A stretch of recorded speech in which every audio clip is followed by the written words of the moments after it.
Television has always had a price. Not the kind you pay for a subscription, the other kind, the kind nobody puts in the press release. I've spent a long time looking into what actually happens behind the things we watch. And what I keep finding is this: the moments that felt the most electric, the most alive, the most unforgettable. A lot of them came at someone's expense, someone's body, someone's career, someone's entire life after that day. And the part that stays with me isn't the moments themselves. It's how normal everything looked right before. The lights were set, the crew was ready. Someone said action, and then something went wrong that was never supposed to go wrong, except that it was always going to. Because the conditions for it had already been built. That's what today is. 10 moments, 10 prices. Let's go. Case 1. Steve Harvey. Let's start somewhere familiar. December 20th, 2015, Las Vegas, the Miss Universe pageant. One of the most watched live events on television. Billions of people across the world tuned in. Decades of tradition, decades of production, a fully rehearsed show with one job at the very end: read a name off a card, hand over a crown. Steve Harvey walked to the microphone and announced Miss Colombia, Ariadna Gutierrez, as the winner of Miss Universe 2015. The place erupted. Gutierrez wept. Her team wept. She was crowned in front of the world. Flowers, sash, the full moment. And then Steve Harvey walked back to the microphone. He stood there for a second. The way people stand when they're about to say something they cannot believe is coming out of their mouth. He said there had been a mistake. The winner of Miss Universe 2015 was Miss Philippines, Pia Wurtzbach. What followed was 90 seconds of live television that nobody in that building or watching from home knew how to process. The crown that had just been placed on one woman's head had to be removed on camera in front of the world and placed on someone else's. Gutierrez stood there, smiling. Because what else do? You are standing on the biggest stage of your life, and someone is taking the crown off your head, and the cameras are still rolling, and there is nowhere to go. Harvey later showed the card to the camera. He held it up, as if the card was the problem. But here's what I want you to sit with. That card had been prepared well in advance. It was handed to him. He read it. He walked out on that stage with a piece of paper in his hand that contained one piece of information. And the one piece of information on it was wrong. Not wrong because of Harvey, wrong because someone in the production chain put the wrong name in the wrong place. And by the time it reached a live microphone in front of the world, there was no system in place to catch it. Ariadna Gutierrez competed for years to get to that stage. She won. She felt it. And then the infrastructure of a billion-dollar production dismantled that moment in real time while she stood there holding flowers. She handled it with more grace than the situation deserved. The production never fully answered for it. Harvey apologized. It became a meme. The world moved on in about a week. Gutierrez waited a little longer than a week. Case 2. Guy Goma. This one is different because unlike almost everything else we're covering today, nobody got hurt. Nobody lost a crown. Nobody's career quietly collapsed in the months that followed. What happened to Guy Goma is almost funny. Almost. May 8th, 2006. The BBC, a live morning news program. The producers needed a tech expert, a man named Guy Cuny, to come in and give his analysis on a major court case involving Apple. Straightforward booking, straightforward segment. Guy Cuny was sitting in the waiting area. Guy Goma was also sitting in the waiting area. He was there for a completely separate reason, a job interview for a data entry position at the BBC. He had nothing to do with the segment. He had nothing to do with technology journalism. He had nothing to do with Apple or the court case or any of it. A producer walked into the waiting area, called out for Guy, and Guy Goma stood up. Nobody checked. He was taken backstage, wired with a microphone, and walked out in front of a live camera to be interviewed as a technology expert on one of the most watched news programs in Britain. The host, Karen Bowerman, opened the interview, asked her first question. Watch his face in that moment. If you've seen the clip, you know exactly what I'm talking about. It's the face of a man whose entire nervous system is trying to process information that does not compute. His eyes go wide, not the wide of excitement, the wide of someone standing at the edge of something very high looking straight down. He answered. He did his best. He said things that were adjacent to sensible. He kept going.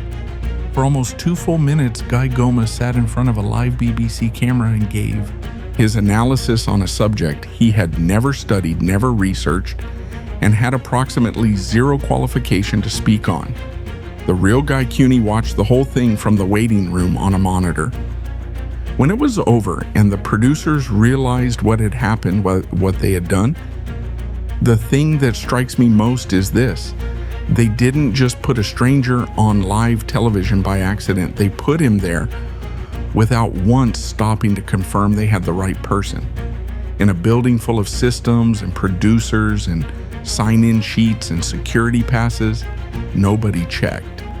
Guy Goma didn't get the data entry job either. He went home that day having walked into a building as a job applicant and walked out as an accidental television personality watched by millions. He later said he was proud of how he handled it. He should be. The BBC never fully explained how their verification process failed so completely that a stranger ended up on air. They just moved on to the next segment. Case 3, Janet Jackson. This one needs to be handled carefully, because the way it lives in culture, the jokes, the memes, the word that got invented because of it has done something to the actual story. It's buried it. And what's buried underneath is something worth digging up. February 1st, 2004. Super Bowl 38, Houston, Texas, the halftime show, one of the most watched television moments of any given year. That year, over 140 million people were tuned in. Janet Jackson and Justin Timberlake were closing out the performance. The final note, the final move, Timberlake reached across and pulled at the right side of Jackson's costume, part of the choreography, and a piece of it came away. More than was supposed to. It lasted 9/16 of a second. CBS hit the cut immediately. The show moved on, the game resumed, and then the world caught fire. The FCC received 540,000 complaints in the days that followed. It became the most complained about broadcast moment in American television history at that point. Congressional hearings were called. CBS was fined $550,000. The fine was later overturned in court, but the damage was already done elsewhere. Here's where the story actually is. In the weeks after the Super Bowl, radio stations across America began pulling Janet Jackson's music from their playlists. MTV stopped playing her videos. A greatest hits album she had been preparing to release was quietly shelved. A film she was attached to lost her. Award shows stopped calling. Justin Timberlake performed at the Grammy Awards 2 weeks later. He won. He gave a speech. He mentioned the incident briefly in passing and moved on. His career continued without interruption. Jackson's didn't recover. Not properly, not for years. She spent the better part of a decade professionally sidelined for an incident that lasted less than a second and that she did not initiate. Timberlake acknowledged his role in it publicly only in 2021, 17 years later, after a documentary reminded people what the timeline actually looked like.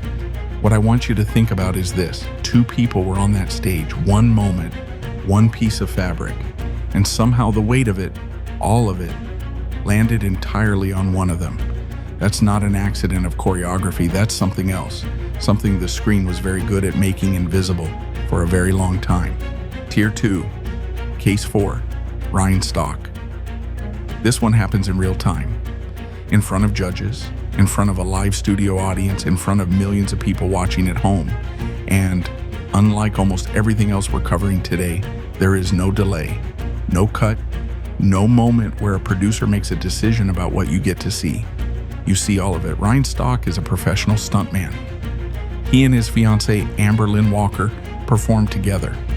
Extreme acts, the kind that exist right at the boundary of what a human body can survive. They auditioned for America's Got Talent and made it through to the live quarterfinals. The act they chose for that night was this. Stock would swallow a steel rod down his throat past his gag reflex deep enough that a target attached to the end of it extended out from his mouth. Walker would then stand at a distance and shoot that target with a flaming arrow. The margin for error in that act is not large. Walker releases the arrow. It misses the target. It hits Stock in the throat. Watch the moment it lands. His whole body registers it before his face does, a flinch that moves through him like a current. He pulls back. His hand goes to his throat. He pats at it. Quick, urgent pats, checking for fire, checking for damage, trying to stay composed in front of thousands of people who are watching in complete silence.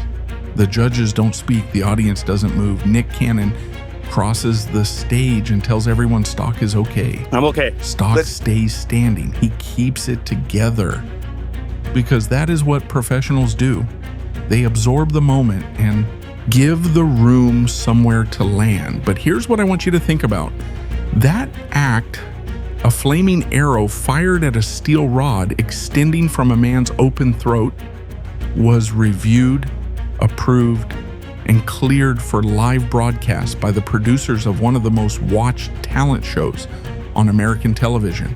Someone read that proposal. Someone signed off on it. Someone decided that the risk profile of a flaming arrow aimed at a man's exposed throat in front of a live audience on live television was acceptable. And when it went wrong, when the arrow hit him instead of the target, the show continued. The judges gave their feedback. The segment concluded in the normal way. Stock later said he was fine.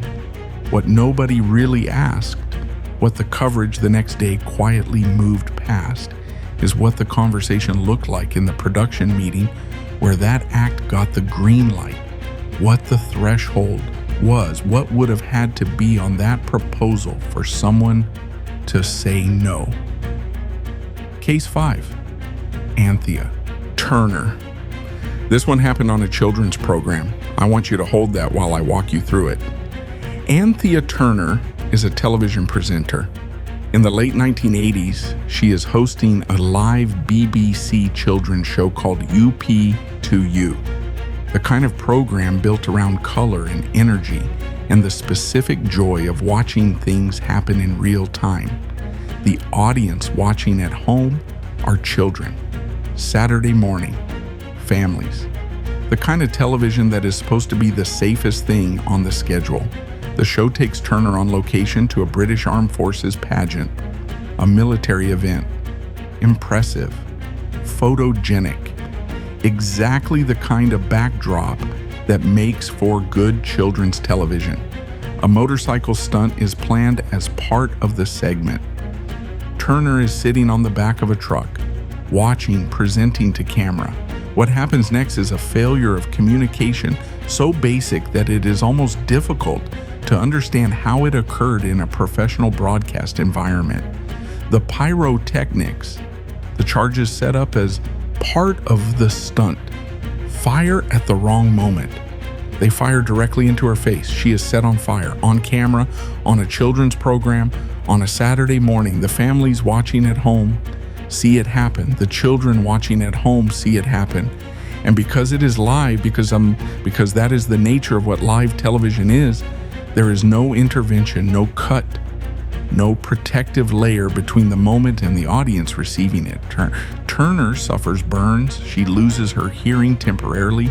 The injuries are significant enough that she later takes legal action against the BBC and wins. But what stays with me about this case What makes it sit differently from the others is the specific cruelty of the context. This is not a late night broadcast. This is not a show that carries any implicit warning about what the audience might see. The people watching are children, and the adults watching are watching with their children on a Saturday morning, because that is what that time slot means. That is the contract of that time slot.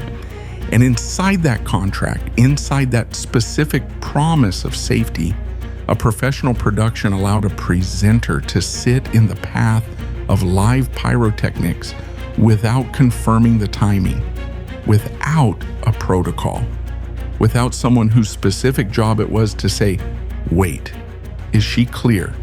Nobody said wait. Nobody confirmed she was clear. The charges fired. And a children's television presenter burned on a Saturday morning while the audience who trusted that time slot most watched it happen in real time. Turner recovered. She went on to have a long career. The BBC settled. The Saturday morning schedule continued the following week. Tier 3, Case 6, Isla Fisher. This one is quiet. That's what makes it what it is. The set of Now You See Me, a big-budget Hollywood thriller built around magicians and illusion. Isla Fisher is one of the leads.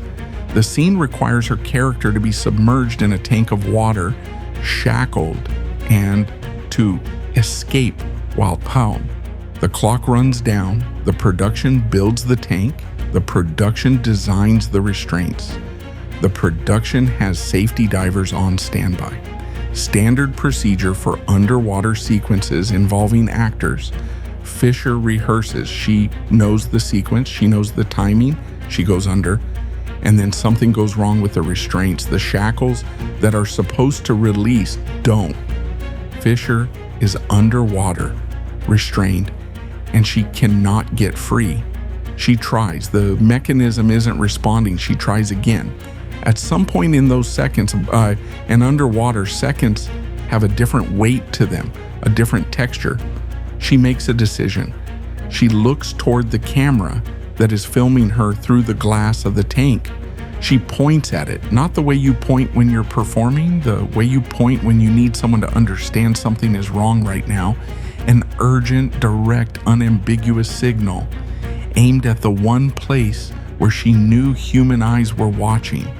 The crew get to her. They free her. She surfaces. She is fine. And this is the part I need you to sit with. The directors look at the footage. They look at the sequence of Fisher struggling in the tank. They look at the moment she points at the camera. They look at all of it, and they leave it in the film. Not the part where they rescue her, not anything that reveals how close it came. Just the struggle. Just the body fighting the restraints, just the performance of panic that turns somewhere in the middle of those seconds into actual panic. It's in the final cut. You can watch it. Millions of people have watched it in cinemas, on streaming platforms, on their phones. Watched a woman genuinely fighting for her life and experienced it as entertainment, as craft, as a good scene. Fisher spoke about it years later. Quietly, matter-of-factly, the way people talk about things they've decided to be at peace with, even when the situation perhaps doesn't deserve their peace. She said she thought she was going to die. She said she didn't want to scare the crew by screaming because she knew they couldn't hear her, so she pointed at the camera because the camera was the only thing she knew for certain had eyes on the other side of it. Think about that for a moment. In the middle of genuine fear, inside a tank, running out of time, her instinct was to communicate through the lens, because that is what the environment of a film set trains you to believe, that the camera is the connection, that if the camera sees it, someone will respond. It worked. The scene made the final cut. Nobody in the audience knew the difference. You're right. Let me strip it back and write it properly.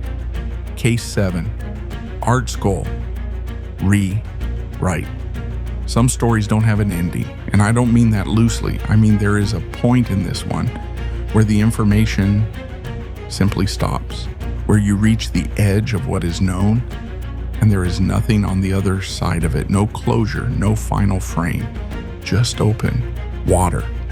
That has never stopped bothering me. Art Skull goes up in a plane over the Pacific Ocean with a camera in the cockpit.